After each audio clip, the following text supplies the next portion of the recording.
Welcome everyone to today's video where you're going to get an exclusive first impression look at the new Pinasco 225 Direct intake and all the fancy stuff that comes with it.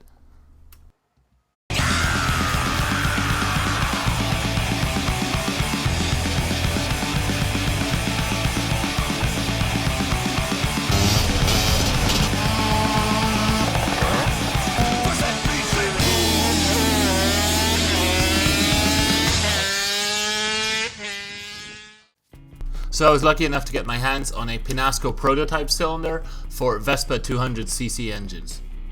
The bore gives you 225cc at a stroke of 60mm.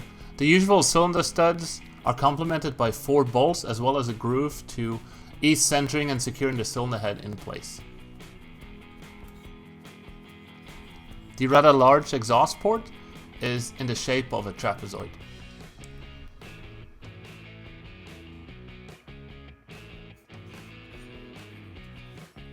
Compared to the stock cylinder's 3 ports, this cylinder is fed with gases through 9 ports, 3 in the back acting as boost ports and 3 on each side.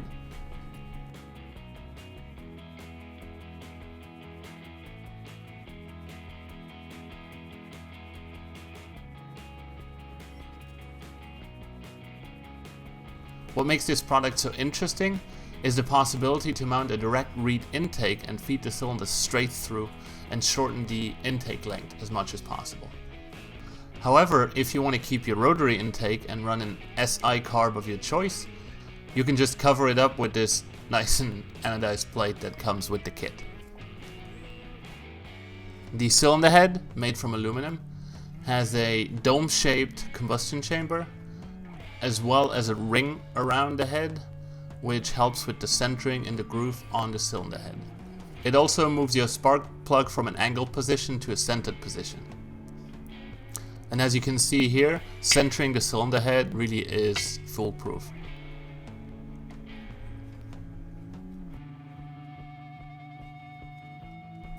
The piston has a nice dome-shaped top, and it comes with 2 1mm piston rings. However, this being a prototype, I was told that there is some change going on. The commercial release will have a similar looking piston with only 1 ring. On the side, a piston skirt is almost non-existent. I think these studs were added in to give additional support, but there still is a large window for the gases to flow through. Towards the boost port, it has a large opening as well. When you put the piston into the cylinder, it becomes obvious why it is shaped the way it is. You can see there is a lot of potential for flow going on here. Now to the part where I get all giddy, the intake. An aluminum cast box comes with a RD350 style reed valve, which I've also mounted on my Stella. However, this kit comes with a stuffer, which is really nice to help you flow, and an intake which you can rotate around to position your carb wherever you want it to be. Just not this way, because this won't work. After having rotated around, I can finally show you how it looks like when it is mounted on the cylinder. It is slightly angled, so a carburetor fits on the crankcase.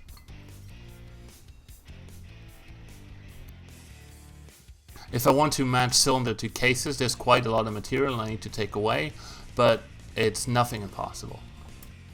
I mocked up the cylinder quickly on these Rally 200 cases that I had around. It doesn't have a crankshaft in them, but I just put the cylinder head on it so it looks complete, and we can get a good view of what it looks like. I pulled out my Stella's PHBH 30 carburetor just to see what the angle looks like when it would be mounted, with the carburetor facing backwards. When I do get a carburetor for this engine, I will need one with a idle adjustment screw on the other side, so I can adjust it without always taking the carburetor off.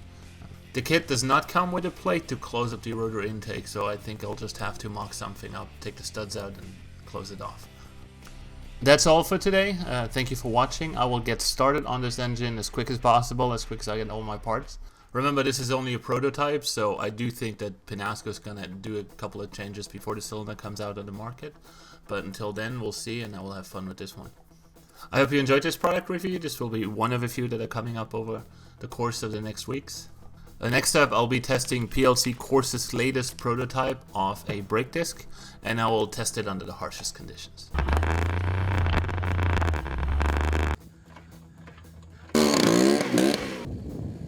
Until then, stay tuned, subscribe, comment, blah blah blah, and enjoy. See you then.